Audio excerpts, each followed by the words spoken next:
Graça e paz, boa noite. O pastor Arlen está viajando, tá viajando, hein? O homem está importante, hein? Glória a Deus, eu fico feliz demais de ver as pessoas crescendo, principalmente meu pastor, minha pastora. E hoje é nós, amém? Eu prefiro ele para pregar. Mas nós também temos que nos envolver. Quando você pregar, não vai ser o pastor Arlen, não vai ser o pastor Pedro, não vai ser o Fanuel, não vai ser a pastora Zildimar e outras pessoas que ministram aqui. Mas quando você pregar, aí vai fazer sentido tudo que a gente vem derramando aqui. Amém? E eu creio que você já está pregando, mas quando você se posicionar naquilo que você foi chamado, quem foi vocacionado, quem foi, nem todos são evangelistas, mas todos são chamados para evangelizar. Sabia? Vou repetir, nem todos são evangelistas, mas todos são chamados para evangelizar. Capricha na foto, hein? Minha mãe está uma alegria. Aleluia, glória a Deus. Abra sua Bíblia em Marcos capítulo 4. Marcos capítulo 4. Evangelho de Marcos capítulo 4. Quem tem celular, abra no celular. Quem não tem a Bíblia, folheie a Bíblia. A gente espera aqui até você encontrar. Marcos capítulo 4, versículo 1.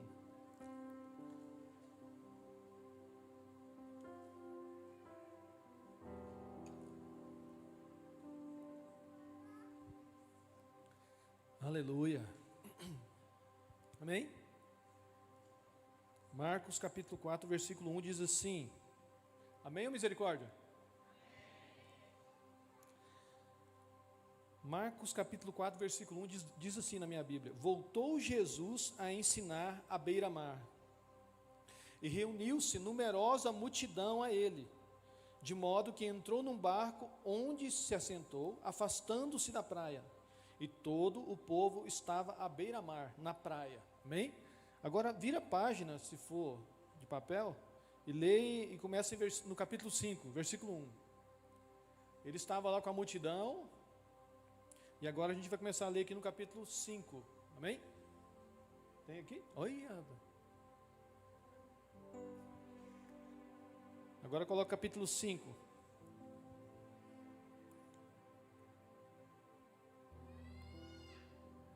Assim chegaram ao outro lado, a região dos Gerazenos. Quando Jesus desembarcou, imediatamente um homem possuído por um espírito impuro saiu do cemitério e veio ao seu encontro. Esse homem morava entre as cavernas usadas como túmulos e ninguém conseguia detê-lo, nem mesmo com correntes. Sempre que era acorrentado e algemado, quebrava as algemas dos pulsos e despedaçava as correntes dos pés. Ninguém era forte o suficiente para dominá-lo. Dia e noite vagava entre os túmulos, pelos montes, gritando e cortando-se com pedras. Quando o homem viu Jesus, ainda a certa distância, correu ao seu encontro e se curvou diante dele. Então soltou um forte grito: Por que vem me importunar, Jesus, Filho do Deus Altíssimo? Em nome de Deus suplico que não me torture. Pois Jesus já havia falado ao espírito: saia deste homem, espírito impuro.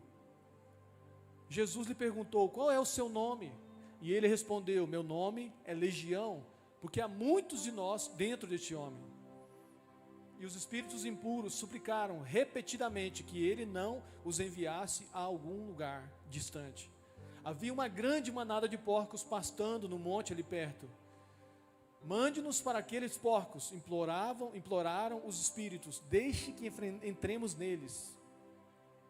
Jesus lhe deu permissão. Os espíritos impuros saíram do homem e entraram nos porcos, e toda a manada, cerca de 2.000 porcos, se atirou pela encosta íngreme do monte para dentro do mar e se afogou. Os que cuidavam dos porcos fugiram para uma cidade próxima e para os seus arredores, espalhando a notícia. O povo correu para ver o que havia ocorrido. Chegaram até onde Jesus estava e viram um homem que tinha sido possuído pela legião de demônios. Estava sentado ali, vestido e em perfeito juízo, e todos tiveram medo. Então, os que presenciaram os acontecimentos contaram aos outros o que havia ocorrido com o homem possuído por demônios e com os porcos. A multidão começou a suplicar que Jesus fosse embora da região. Quando Jesus entrava no barco, o homem que tinha sido possuído por demônios implorou para ir com ele. Jesus, porém, não permitiu e disse: volte para a sua casa, aleluia, e para a sua família, e conte-lhes tudo o que o Senhor fez por você, e como ele foi misericordioso. Então o homem partiu e começou a anunciar pela região das 10 cidades o quanto Jesus havia feito por ele, e todos se admiravam do que dizia. Só mais um. Jesus entrou novamente no barco e voltou para o outro lado do mar, onde uma grande multidão se juntou ao seu redor na praia. Amém? Queria que você estendesse a sua mão para cá e me abençoasse, orasse por mim, pode ser? Aquela oração bem pentecostal, bem...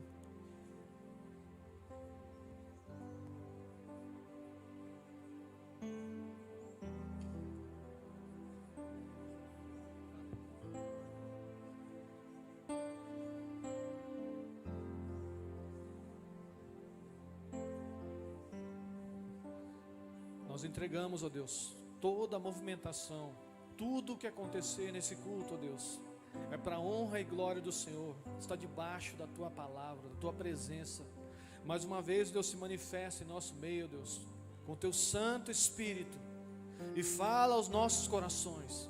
Preencha aquelas lacunas que ainda são vazias.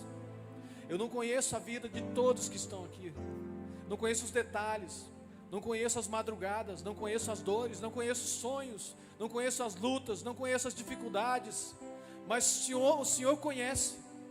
O Senhor nos sonda nas mais profundezas, escuridões do nosso coração. O Senhor nos sonda, Pai. Ilumina-nos lá dentro, acende uma luz, que Teu doce Espírito Santo transite em nosso meio e ministre nos nossos corações essa noite, em nome de Jesus. Amém? Irmãos, é um pouco extenso o texto, né? São 21 versículos. Mas, como todo mundo está acostumado a ler muito a Bíblia, né? São 21 versículos, mas eu queria ler toda essa história para que você absorvesse mesmo, seja ministrado pelo Senhor essa noite. Esse trecho aqui, ele trouxe muitas respostas para mim. Nós vamos ler outros textos também, eu peço que você tenha paciência, mas para você ficar intrínseco em você essa palavra, porque nós conhecemos a verdade e a verdade nos liberta, e isso aqui é a verdade, irmão. É ela que nos liberta, é ela que nos liberta. E eu, por muitas das vezes, eu perguntei, tinha minhas questões, por que algumas coisas eram tão difíceis? Por que algumas coisas parece que aconteciam só comigo? Por que algumas coisas de errado, irmãos, aconteciam comigo? Por que algumas lutas aconteciam comigo?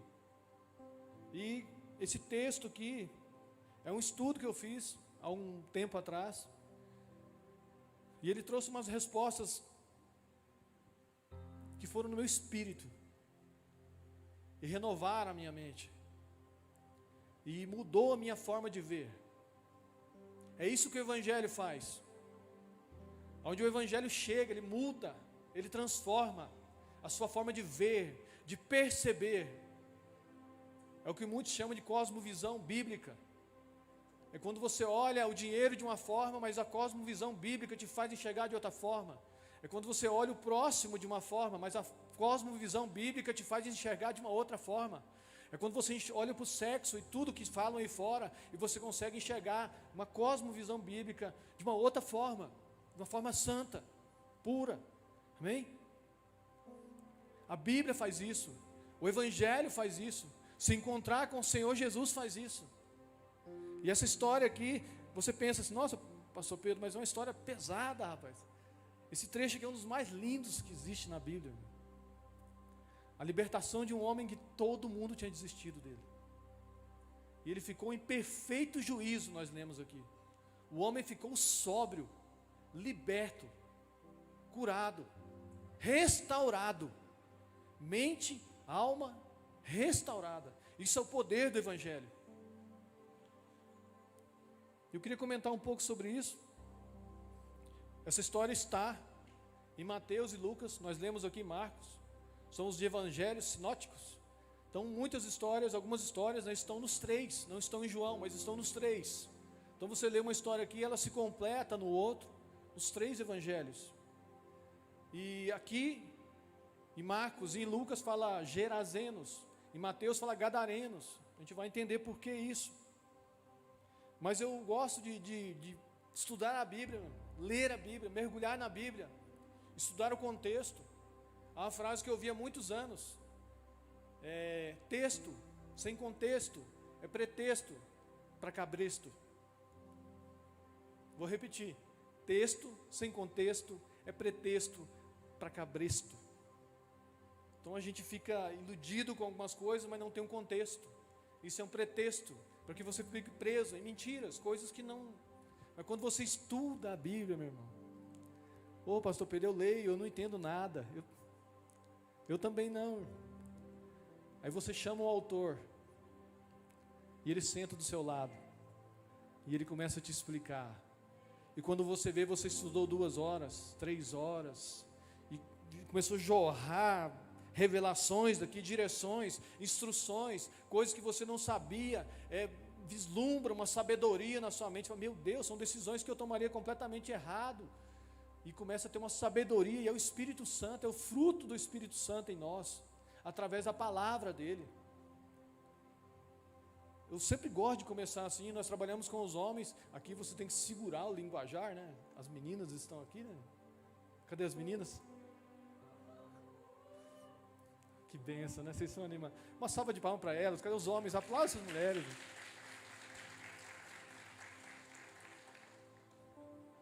Benção, né? Vou segurar o linguajar, ser mais gentil. Brincadeira à parte.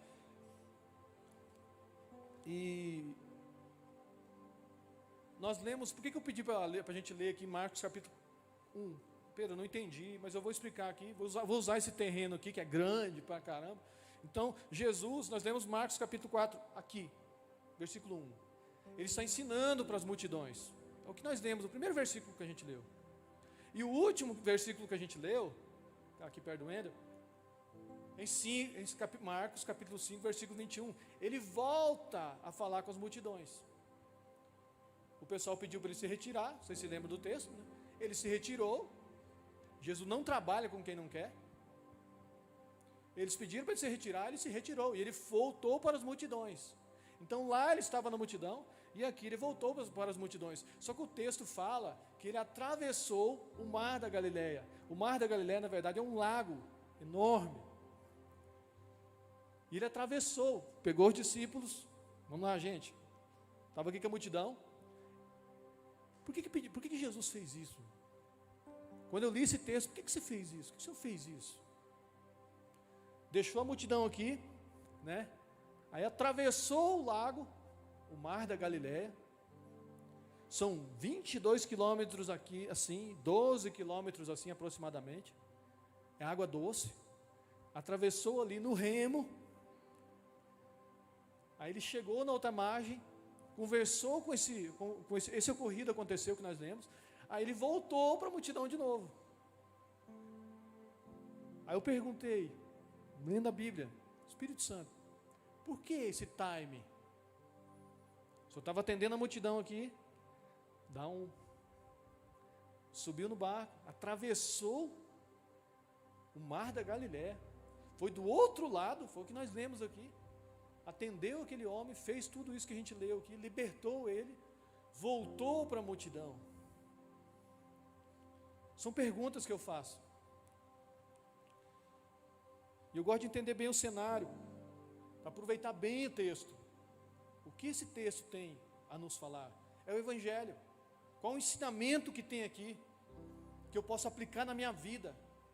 Isso se tornar real, prático, assim como o pastor Ali tem falado para nós, se tornar prático na minha vida lá fora, aqui mesmo com o pessoal da igreja, lá fora, na rua, para quem trabalha, faculdade, etc. Como que eu posso tornar isso prático na minha vida? E para isso eu queria falar um pouco sobre o Mar da Galileia, rapidamente com você. O tamanho dele, a extensão, a importância, os nomes. 43 metros, foi o que eu disse, falei 22, né? De profundidade. 43 metros de profundidade. Fundo, nos lugares mais fundos. 22 metros de comprimento. 12 metros de largura. Então ele tinha uma forma oval. Água doce, diversas variedades de peixes. Servia de sustento para muitas famílias ali. Esse lugar foi um cenário onde Jesus caminhou muito. Você chegou lá, Mônica? Meu Deus. Então temos alguém que já foi lá. Meu Deus, deve ser. Porque você lê a Bíblia ali, e eu vou falar aqui dos nomes aqui, olha só. Ele tinha alguns nomes. Mar de Tiberíades é o mesmo. Mar de Quinerete é o mesmo. Lago de Genezaré é o mesmo. À medida que você vai lendo a Bíblia, então Jesus se encontra com eles. Então Jesus passando na beira do mar da Galileia, e é um lago enorme de água doce. E ali os pescadores ganhavam a sua vida, o seu dia a dia. Então era uma fonte de riqueza para o lugar.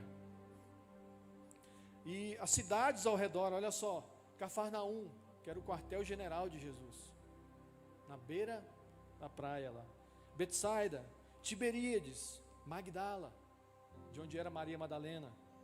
Corazim, não era tão na beira ali, mas era próximo. E Gadara, essa cidade aqui, onde ele atravessou para encontrar esse homem. Então a Mar da Galileia é um marco que, se você lendo os evangelhos, 4 evangelhos, você vai ver esses nomes ali, toda hora ele está ali. Ele começou os seus milagres aonde? Em Caná da Galileia. E quando ele ressuscita, onde ele encontra os discípulos? À beira-mar da Galileia. Então ele iniciou ali, terminou ali. Então era um local era muito conhecido aquele lugar para eles. Onde ele chamou, onde houve a pesca maravilhosa. Olha só os milagres que Jesus fez ali. Andou sobre as águas ali. Acalmou a tempestade ali. Fez Pedro pegar a moeda na boca do peixe com anzol, olha só, ali. A pesca maravilhosa foi quando ele chama os discípulos. Jesus aparece para os discípulos depois de ressuscitado. A cura de um surdo, ali. Libertação do gadareno, ali. Então era um local muito, muito conhecido e bem trilhado por eles ali. E os discípulos remavam naquele mar. Pensa. Esse era o Mar da Galileia. Então, à medida que você for lendo a palavra, você vai achar Tiberíades, Quinerete, que é no Velho Testamento. A gente vai ler um trecho sobre isso para você entender melhor. E agora eu queria falar um pouquinho sobre Gadara. É citado em Mateus capítulo 8, versículo 28, não precisa você ler, mas aqui é Gezareno, para entendermos melhor. Era como se morasse. Pedro, por que eles falam um nome diferente? A pessoa mora lá em Águas Claras, em Brasília. Aí você pergunta para ela, onde você mora? Mora em Brasília. Tá bom, da Serra, em São Paulo. Onde você mora? São Paulo. São Caetano, São Paulo. Onde você mora? São Caetano. Ou São Paulo. Então a pessoa já fala, não, mora aqui, mora em Brasília. Mas na verdade ela mora em Ceilândia, Mas ela fala, então basicamente era isso aqui, era Gadara. Mas para entender melhor, eles falaram Gesarenos, que era a capital da Pérea. Mas era Gadara, os gadarenos. E em cima disso aí que eu falei, rapidamente, resumido, mas só para você entender as bases bíblicas, me veio 4 perguntas. Primeira, por que Jesus faz e permite que isso fique registrado nos 3 evangelhos? Que tamanha importância. Segunda, por que Jesus pede um time para a multidão? E atravessa mais de 12 quilômetros no remo, por causa de um homem. Se bem que quem remou foram os discípulos, né? Jesus dormiu, levou o travesseiro e dormiu no barco. Até gravei um vídeo essa semana sobre isso. É maravilhoso os ensinamentos dele. Ele dormiu, nesse momento aqui, Marcos capítulo 4. Ele dorme, enquanto eles remam e atravessam do outro lado. Aí vem uma tempestade. E outra pergunta, por que acontece uma tempestade? Estudiosos afirmam que não era época de chuvas. Pega isso. Estudiosos afirmam, os estudiosos que eles estudam os percursos que Jesus fazia baseado nas festas, né, de Páscoa, etc, etc. Então, assim, eles baseavam nisso aí, e eles sabiam o período que onde ele estava, cada ocorrido acontecia. E esse ocorrido aqui não é época de chuva. Por que uma tempestade? Porque havia uma legião escravizando esse homem. São perguntas que ficam na minha... Então estou abrindo a minha forma de estudar a Bíblia aqui para vocês. Irmão, isso aqui eu vou dias, meses, até anos no texto. Eu amo isso. E eu achei a resposta. Por que Jesus para tudo para atender um homem de Gadara? Atravessa o mar da Galileia. Basicamente, quem já remou, né, Enio? 12 quilômetros. E para variar uma tempestade. Calcula-se que foram 3 horas. Né? Pensa, 12 caras ali, né? Revezando. Tomé, se você só acredita vendo, olhe bem para esse remo e vai. Pedala, filho. Calcula-se que foram umas 3 horas remando. E detalhe, eles voltaram também, né? Depois. Mas por que uma tempestade ali? E eu fui estudar o que significa a palavra legião. Porque Jesus pergunta para esse espírito, esses espíritos que estão possuindo esse homem: como é seu nome? E ele diz legião, porque somos muitos. Então Jesus, ele vem, ele desce do barco aqui, e os 3 evangelhos, eles mencionam ele se descer do barco. Então ele desceu do barco. Quando você lê isso, quando eu falo isso para você, você começa a imaginar.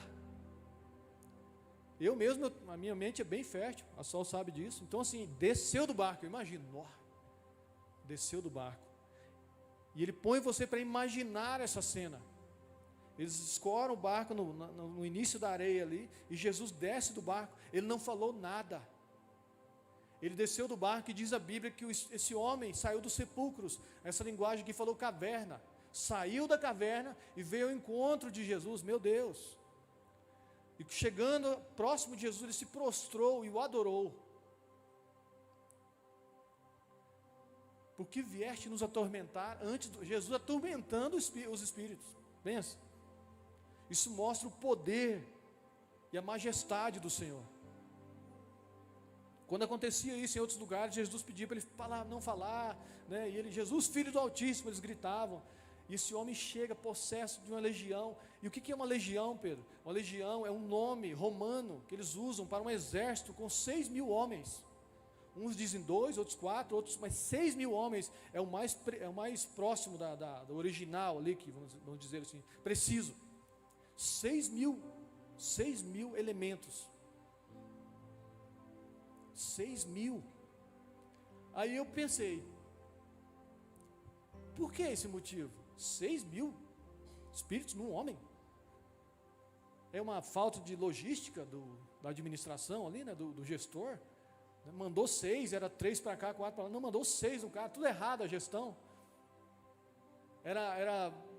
Não podia ninguém ficar parado lá no pseudo lugar que eles ficam, nas regiões celestiais. Então assim, o chefe chegou, viu uma rodinha lá com 6.000 parados, desmancha a rodinha, não aglomera não, vai, entra em alguém, caça alguém aí. Era isso? Não. Porque quando você lê o texto aqui, e o texto não é oculto, a gente sabe que isso existe, isso é real. Aqui deixa bem detalhado.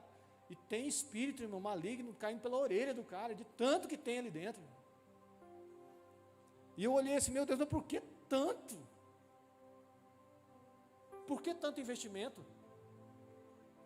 Primeiro, você lê uma história dessa aqui, você olha, você pesquisa, são 6.000 elementos, espíritos, dentro de um homem. Ok? Agora, por que Jesus para uma multidão, atravessa o mar da Galileia, vai lá, não fala nada, liberta ele, volta para trás, continua lá com a multidão? Mas por que Jesus para a multidão para atender um homem, para libertar um homem, para se encontrar com um homem? Enquanto esse homem, do outro lado, o reino maligno, as trevas, o império das trevas, investe 6.000 espíritos. Por quê? Interessante isso. Põe a mão no seu queixo aí. Vai lá, gente, participa. interessante isso. Muito interessante. Você nunca vai esquecer disso. Muito interessante. Por que, Senhor? Quem era esse homem? Para entender mais o caso, né, olhamos quando Josué chama o povo e divide as tribos. Josué, depois da morte de Moisés, ele comanda a entrada das tribos em Canaã. Atravessa Jericó, conquista Jericó, e por aí vai entrando nas tribos. Em Josué capítulo 13, se você puder colocar aí, Josué capítulo 13, versículo 27. Olha só o que dizem.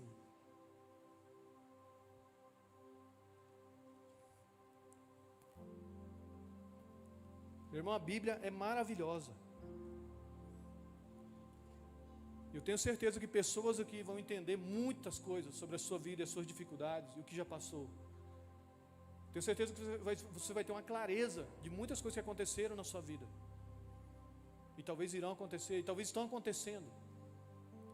Olha só, em Josué capítulo 13, versículo 27, diz assim. Isso aqui, só para você entender, isso aqui é quando ele chamou, acabou a guerra, eles conquistaram a terra de Canaã, ok, as 12 tribos. Agora ele chamou as tribos para dividir as terras. Beleza? Então aqui ele está dividindo a terra de Gade. Ele chama Zebulão, ele chama Isacar, ele chama Dan, ele chama as outras tribos, não vou lembrar de todas, né? Ele chama ele e fala assim, Gade, é o seguinte, no vale incluía Bet-Aram, Bet-Nir, é os nomes assim mesmo, gente. Sucã, Zafon, e gente que quer apresentar criança daqui um dia, é um nome legal. E o restante das terras de Sion, rei de Hesbom, a divisa ocidental que acompanhava o rio Jordão e se estendia ao norte até a ponta do mar, e depois fazia uma curva para o leste.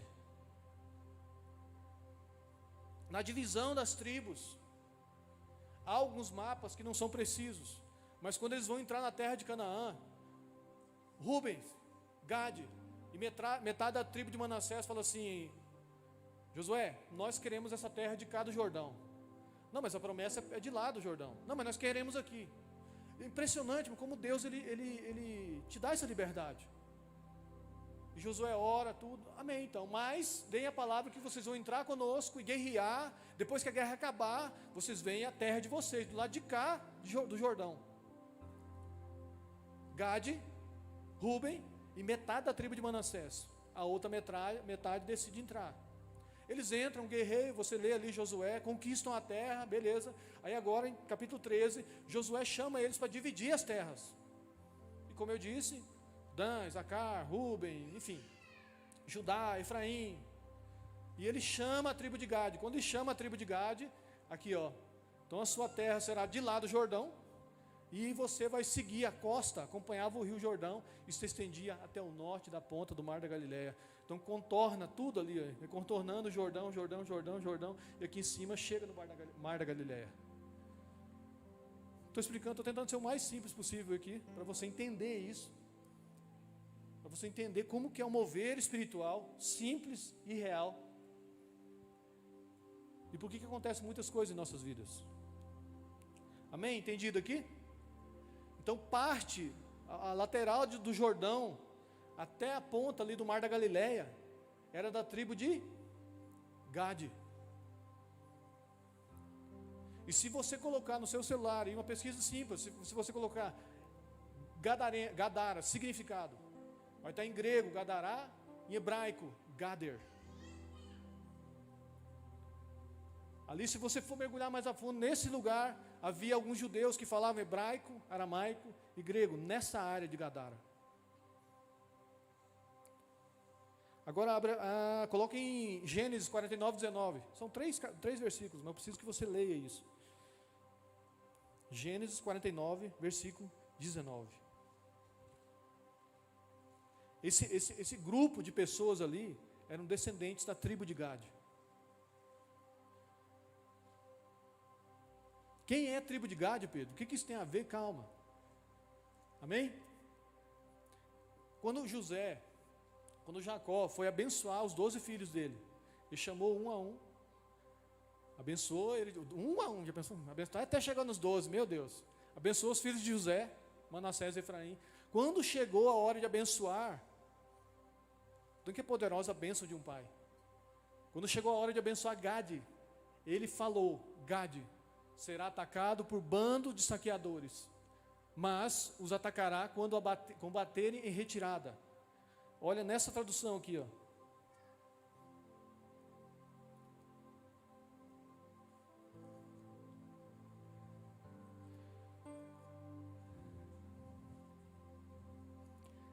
Olha nessa tradução: Gade, uma guerrilha o acometerá, mas ele a acometerá por sua retaguarda.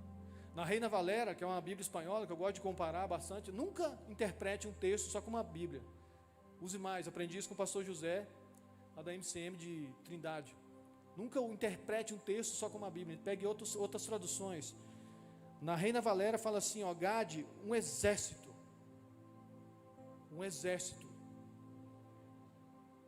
te assaltarão, mas ele atacará por sua retaguarda.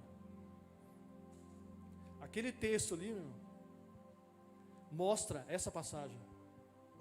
Um exército, que era o nome tido para essa legião, que era a máquina mortífera, onde a Roma mandava uma legião, eles destruíam tudo. E uma legião foi mandada para destruir esse homem, segurar esse homem, parar esse homem, por causa do DNA que ele carregava. E aqui Jacó, muitos séculos atrás, profetizou sobre o filho: Gade, um exército vai te sequestrar, vai te acometerá, mas ele acometerá por sua retaguarda. Ali se cumpre. Ele é quem? Um exército possuirá ele, um exército atacará ele, a descendência de Gade, mas ele, o Senhor, o resgatará novamente. Por isso que Jesus parou tudo para atender, libertar, restaurar esse homem. Agora o último texto, para você entender isso, belezinha. 1 Crônicas 12, 8. 1 Crônicas 12, 8.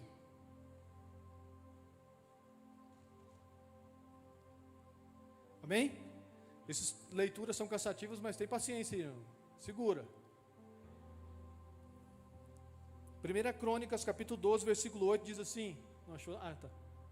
1 Crônicas capítulo 12, versículo 8.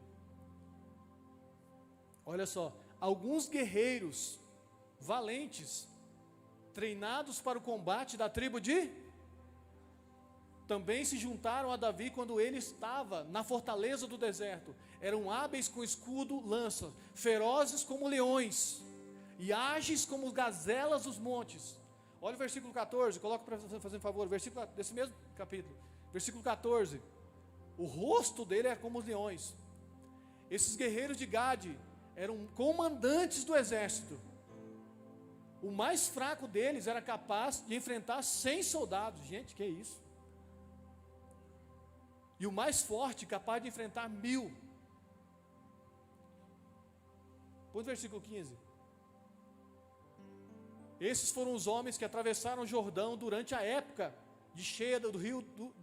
Atravessaram o Jordão cheio do rio no início do ano e expulsaram todos que habitavam nos vales, nas margens, de leste a oeste. Essa é a tribo de Gade, descendentes de Gade.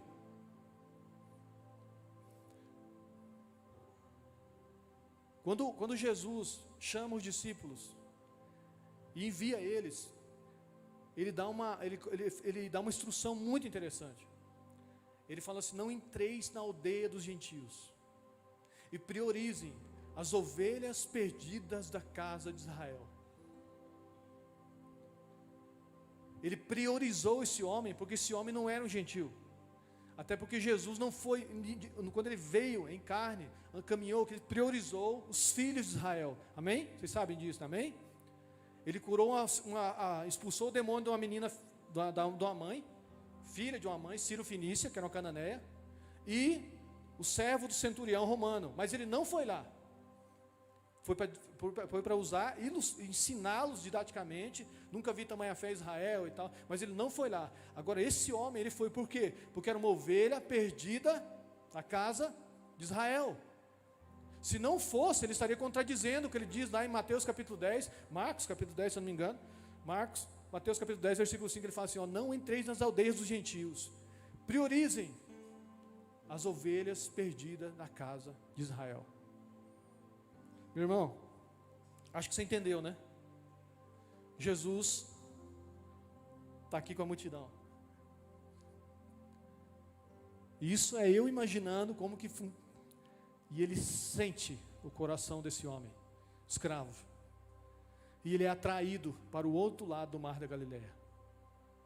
Ele para tudo, entra no barco, os discípulos remam, a tempestade vem, em uma época que não havia chuva. Tudo isso mostra que além daquela legião, havia um mover maligno para que ele não chegasse lá.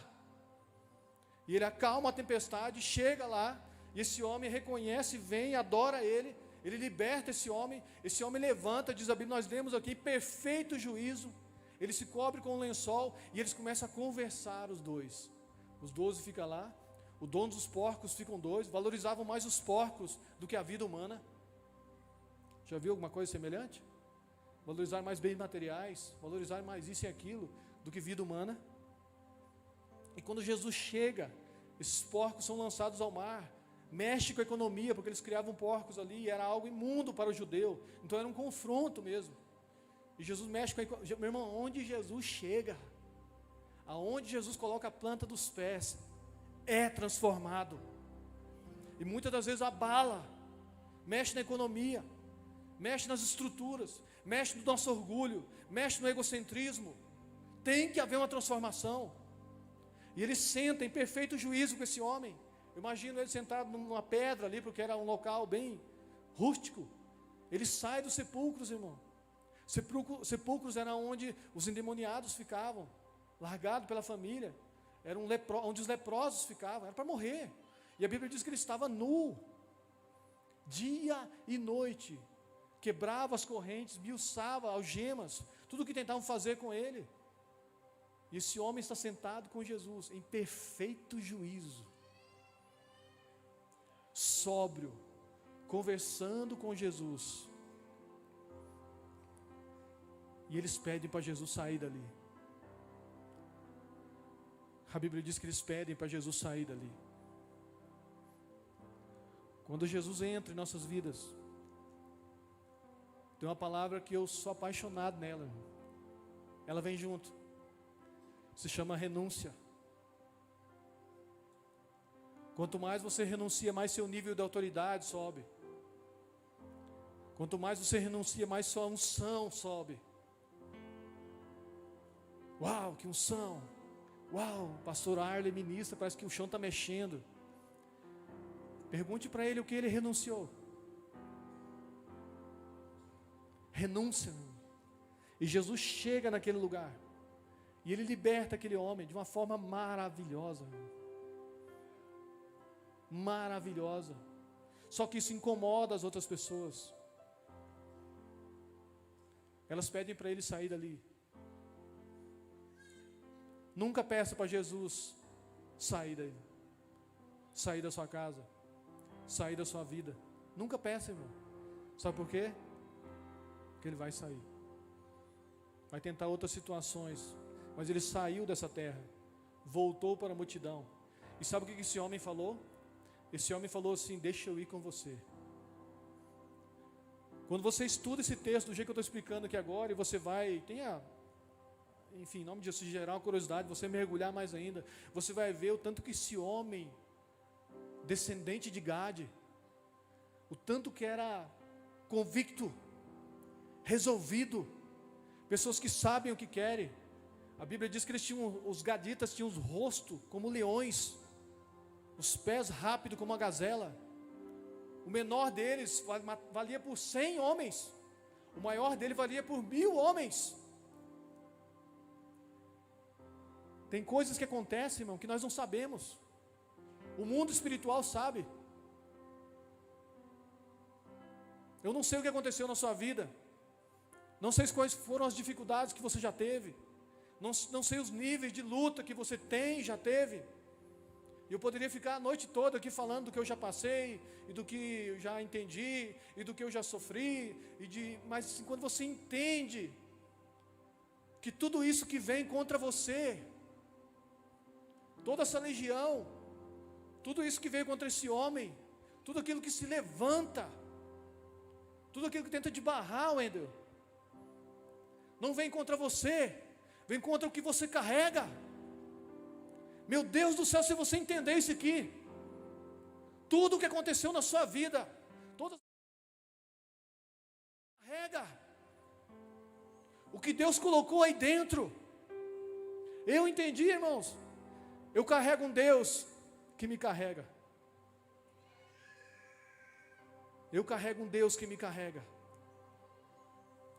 E o que tem acontecido nesses últimos dias, nesses últimos meses, nesses anos que a gente tem se posicionado, a gente tem respondido ao Senhor. Irmão, já desisti de ministração, de pregar 2 vezes. Uma vez em 2007 e outra vez em 2016. Não vou mais mexer com isso. Em 2007 eu parei e falei, não, eu vou trabalhar, vou construir alguma coisa. Eu tenho 3 filhos. Meu Deus, é bom você trabalhar, vai fazer alguma coisa. E eu parei com ministrações, fui trabalhar e arrumei serviço fixo, mas tinha algo que queimava dentro de mim, sabe? Eu falei, meu Deus, eu tenho um chamado, eu tenho algo que queima dentro de mim, eu vou ser um pastor de multidões, não interessa de multidão ou de mesa. Hoje isso aqui, meu irmão, é maravilhoso estar aqui no altar, mas eu prefiro a mesa. Eu prefiro as manhãs com minha esposa, tomando café, e um ministrando na vida do outro. E às vezes eu ministro bastante, ela fala, chega. Aquele é maravilhoso, meu irmão. A mesa com meus amigos, a mesa com meus irmãos, mesa com pessoas que choram na minha frente falando de Jesus, homens barbados que falam de Jesus e choram na mesa. Meu Deus, isso é maravilhoso. Mas se eu for falar, às vezes, que vontade de desistir, vontade de parar, as barreiras, os obstáculos, as dificuldades, ou não, você não. Irmão, eu sou a única pessoa que pregou, começou a pregar, e alguém levantou a mão e falou assim, você está contradizendo o que você está falando. Meu irmão, era a primeira vez que eu estava pregando. Aí tem um crítico no meio, aquelas pessoas que não faz nada, só critica. Ela pensa que o chamado dela é criticar, e ela não aguentou, irmão, ela levantou a mão. Era uma tarde, num feriado, e o pessoal pediu para me pregar, e eu sozinho ali com eles, eu falava muitas revelações, e falava muita coisa, meu Deus. Aí na hora assim eu dava uma amarelada, porque eu tinha vergonha, e eu pensava o que os outros iam falar, e eu ficava questionando, se aquilo é para mim, às vezes para os outros, todo mundo querendo ser pastor, e eu, meu Deus, isso aqui é para mim. E de repente a pessoa levantou a mão, você está contradizendo o que você falou. Eu acho que eu estava, irmão, mas quando ela falou, caiu um braço, caiu as orelhas, eu fui desmontando, cara, eu comecei a chorar. Como a gente é bobo, cara. Como o crítico é terrível, cara. Eu fui a única pessoa que aconteceu isso. Falei, gente, mas não é possível. Uma vez eu arrumei um congresso de jovens e tudo, e fizemos tudo, e encabecei tudo, organizamos tudo. É maravilhoso, irmão. Aí o pastor na época me chamou e falou, Pedro, o pessoal não quer que você pregue. Não pregava bem, irmão. Gaguejava. Minha família tem a língua meio enrolada, né, Justina? O N conhece, né? A língua meio enrolada e tal. E o pessoal não quer que você pregue, quer que o fulano pregue. Eu, tudo bem, cara. E ali eu fui embora para casa, irmão. Desmontado. Aí em 2017 eu falei, não vou mexer com isso mais não. Não quero mexer com isso. Mas, irmão, eu sou apaixonado por vidas. Sou apaixonado por vidas. As pessoas vêm aqui na frente se entregar para Jesus. Eu falo, meu Deus, como faz sentido, como é bom, Jesus. Como é bom ver pessoas ser libertas de vícios, de drogas, das monstruosidades que são e pensam que são alguma coisa, do orgulho. Eu sou apaixonado por vidas. Deve ser isso. Mas eu queria que acontecesse assim, não acontecia, tanta coisa se levantava. Em 2016, irmão, eu li um texto. Na época, eu li um texto. Quando Jesus é entregue para os soldados. Eu acho que você lembra desse texto. Eu pensei assim, nossa, nunca vi ninguém falar sobre isso. Irmão, e quando entregaram ele para os soldados. Meu Deus, quando entregaram ele para os soldados. E eu pensei, eu nunca vi ninguém falar sobre isso. Irmão, 2016, eu fui entregado para os soldados. Nunca sofri daquele jeito. Eu vi o ministério cair. Eu vi a igreja fechar. Eu vi meu pastor cair. Perdi tudo. Tudo.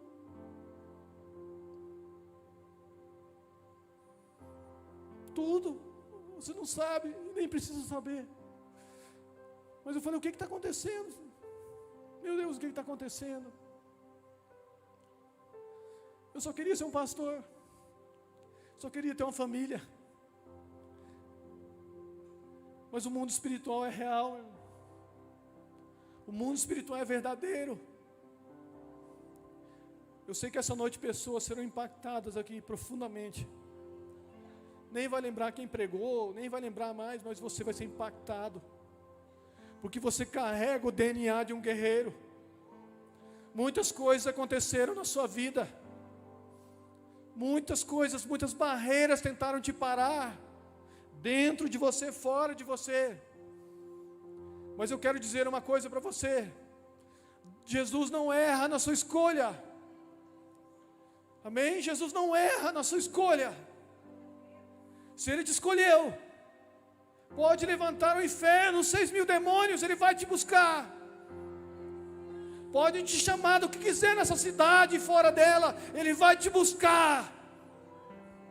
As pessoas podem dizer que não adianta mais. Jesus não erra na sua escolha. Jó não imaginava. Jó não fazia a menor ideia. Jó, que o mundo espiritual, ele era a atração preferida do mundo espiritual. O mundo espiritual, assim como nós estamos aqui, e lá está a vida de Jó. Aí Deus chegava e falava assim, gente, dá licença, mas meu filho Jó, gente, que isso? Ele não imaginava, irmão. E o diabo veio e falou, deixa eu tirar tudo o que ele tem. E ele tirou. Aí vem Deus de novo. Pessoal, os anjos lá do fundo, os querubins, serafins, chega mais, porque assim, é meu servo Jó, vocês não têm ideia de, é meu servo Jó, é justo. Jó não imaginava. Talvez você não tenha ideia que o mundo espiritual assiste você. Quando você cai, há uma torcida para que você se levante. Quando você se levanta, há uma torcida para que você caia. Saulo, meu irmão, Ananias falou assim, não, Saulo não, Saulo matava, Saulo capturava, Saulo devastava, Saulo batia em cristãos. Mas Jesus olhou e falou, não, ele é um instrumento escolhido meu. Ele é um instrumento escolhido meu. E nunca, meu Deus, que missionário, um homem que escreveu grande parte do Novo Testamento. E os próprios apóstolos iam mandar ele para Tarso, para a cidade dele, Barnabé que trouxe de volta. As pessoas não entendem, irmãos, o que Deus tem colocado dentro de você. Eliseu era só um agricultor. Vocês se lembram de Eliseu, né? Eliseu era só um agricultor. Só um agricultor. E esse homem decidiu queimar os bois, queimou tudo. Fez churrasco, queimou arado, queimou tudo. Era só um agricultor. E a Bíblia diz, irmãos, que o rei da Síria queria destruir Israel. E Eliseu ia lá e falava para o rei: rei, não vai por lá, que Deus já me mostrou que eles estão por lá. E nunca dava certo o rei da Síria. E o rei da Síria falou: aonde que esse cara, quem que é isso? O que está acontecendo? Aí um dos servos falou: cara, tem um profeta lá que ele sabe tudo, ele sabe tudo. Mandou um exército para pegar esse profeta. Um agricultor, irmãos. E Eliseu falou assim: ó, nós não estamos sozinhos. Orou para o servo dele, tinha cavalos e carros de fogo cercando aonde ele estivesse. E eu imagino ele escovando os dentes: calma, cara, calma. Mas olha lá os soldados: calma, você não sabe quem está com a gente. Eu carrego um Deus que me carrega, meu irmão. Você tem algo dentro de você que vale muito. Muito. Tudo aquilo que vem, aquela opressão que vem, todo peso que vem, toda vontade de desistir, tudo isso é para roubar e você não viver o que está dentro de você. Eu podia, dá tempo aqui, vai aqui mesmo. Eu podia, nossa, não está gravando não, né? Eu podia sentar no banco, não vai dar microfonia não. Podia sentar no banco aqui e ficar: não, pastor, podia fazer tal coisa. Ah, se fosse eu e Nery Gabriel. Eu fazia tal coisa. Eu fazia isso. Eu fazia aquilo outro. Meu irmão, chega disso. A minha oração essa noite é que o Espírito Santo te arranque dessa cadeira. Arranque você dessa cadeira. Se precisar, eu subo aqui, não tem problema não. Cuide para não cair. Que Deus arranque você dessa cadeira e você viva o que Deus tem para você. Em nome de Jesus. Em nome de Jesus. Você não entende o tanto que a demanda pessoas que têm um Deus no coração, que amem vidas. Não é amar o altar, irmão. Deixa o altar acontecer. Ame vidas. Ame mesas. Chame aquela pessoa que está precisando conversar. Chame e converse. Pague um café para ela. Que o Espírito Santo arranque você dessa cadeira e te posicione como você nunca se posicionou. Você entenda que você tem um DNA de guerreiro aí. Pessoas estão sofrendo, irmão. Cada suicídio que eu ouço falar, eu sofro. Cada jovem que se perdeu. Morte dos amigos dos meus filhos. Meu Deus do céu, isso tem que nos incomodar. Isso tem que nos incomodar. Fizeram uma pesquisa. Meu Deus, fizeram uma pesquisa com 1000 igrejas. O que a sua igreja, qual é a tarefa da sua igreja? 89% respondeu: me ajudar e atender as minhas necessidades. Vou repetir, 89% respondeu: qual a tarefa da sua igreja? Me ajudar e atender as minhas necessidades. 11% respondeu: impactar a cidade e ganhar vidas. 11%. Praticamente a cada 10 pessoas, uma entendeu. Nós precisamos entrar no lugar em Deus e nunca mais sair de transformação verdadeira, libertação verdadeira, e nunca mais retroceder, porque nós não somos daqueles que retrocedem, assim como diz em Hebreus capítulo 10. Nós não somos daqueles que retrocedem. Não era para mim estar aqui. Tinha vários motivos para não estar aqui, principalmente vivo. Não era para estar aqui. Eu não sei, talvez você também não era, não sei. Eu não era, irmão. No ambiente que eu fui criado, o bairro que eu fui criado, a mentalidade que fui criado, quantas pessoas já não existem mais? Foram assassinados, estão presos, alguns estão vivos com HIV, deprimente, outros estão deformados de tanto se ferir por causa da droga. Mas contrariando as estatísticas, meu irmão, eu estou aqui Você está aí. Jesus não erra nas suas escolhas, irmão. Responda ao chamado que Deus te comissionou. Responda no nome de Jesus. Eu não planejei descer aqui e tal, eu não pensei nisso, mas assim, eu vim disposto a entregar tudo o que está dentro de mim hoje, para que você saia pelaquela porta, decidida a mudar a história da sua família, assim como esse gadareno. Decidida a mudar a sua história, decidida a mudar essa cidade. Deus tem algo maravilhoso para você. Quando eu fui ser consagrado a pastor,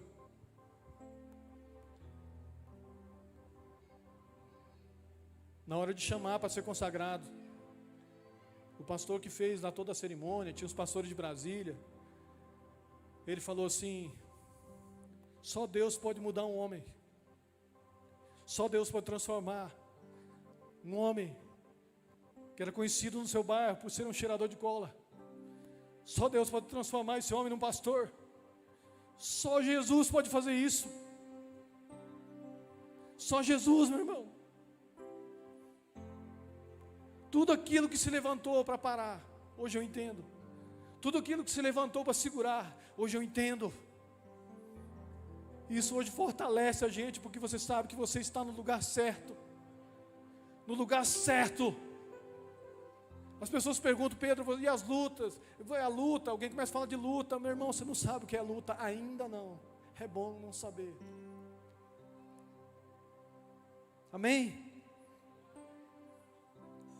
Que o Senhor arranque você dessa cadeira com um poder sobrenatural. Poder no grego é dínamos, é dinamite, como um dínamos sobrenatural. E você não consiga mais viver essa vidinha sem graça. Você não consiga mais viver essa inconstância. Você não consiga mais olhar para as lutas. Meu Deus, tem uma glória te esperando. Tem uma glória te esperando, meu irmão. Que pessoas sejam tremendamente impactadas nesse lugar. Eu sei que muitos vão ser, mas algumas pessoas, isso Deus me falou que eu estava orando hoje. Algumas pessoas vão ser tremendamente impactadas. Tremendamente impactadas, tiradas dos seus sepulcros, colocadas aos pés de Jesus, libertos de uma vez por todas. Será sóbrio, em perfeito juízo, assim como esse homem. Se você for estudar, perceber ali esse capítulo, esse versículo que fala, o jeito que ele conversa com Jesus, as pessoas ficam ao redor, nem se aproximam. Aquele homem era um perfeito apóstolo. E Jesus, ele falou assim: deixa eu ir no barco com vocês. Não, você já entendeu. Você já entendeu. Vá para os seus e diga o que o Senhor fez com você. Vá para os seus e diga o que o Senhor fez com você. Não sei se você está falando para os seus o que o Senhor fez com você, ou você não deixou o Senhor fazer nada com você. Permita-se ser possuído pelo Espírito Santo, em nome de Jesus. E eu entendo que quando Jesus falou isso, como ele era descendente de Gade, até que Jesus já deu uma missão para ele ali, que era um hebreu. Eu entendo que Jesus falou: vai lá, avisa eles, Fanuel, avisa os seus, que tem o mesmo sangue que você, que o general voltou e está levantando um exército. O general está levantando um exército, amém? Aplauda com força.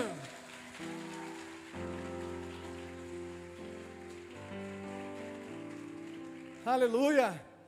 Cadê a equipe de louvor, meu Deus do céu? Eu achei que já estava... Eu não dei a deixa, né?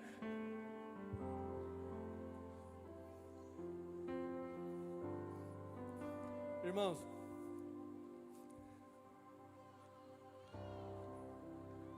um dia o Espírito Santo falou para mim: já prejudicou algumas pessoas, né, Pedro? Já. Vamos resolver isso aí? Vamos. Lá onde vocês roubavam cola. Cola de sapateiro, irmão. Que vergonha. A roupa era tudo suja de cola. Vai lá e pede perdão. E ressarce um valor que você acha que vocês roubaram. Fui lá numa loja, perguntei quanto que era a lata, tantos reais. Calculei umas 6, 7 vezes lá. Peguei o dinheiro, coloquei no bolso, levei o orçamento daquela loja, coloquei no bolso, tudo para... Marquei lá, é uma empresa grande, eu tive que marcar horário. Marquei o dia, para falar com o presidente da empresa. Que loucura, cara. Se entregue para Jesus e você vai ver as loucuras que Ele vai pedir. Fui lá, irmãos, o dia marcado. Cheguei lá, homem já, liberto, restaurado, depois de muitos anos. Entrei na sala do presidente. Sentei na cadeira dele. Pois não, Pedro, o que eu posso ajudar você? Eu falei, olha, quando a gente era adolescente, a gente vinha aqui de vez em quando e roubava latas de cola. E eu calculei aqui um valor mais ou menos e eu vim aqui pedir perdão. Eu queria devolver o valor.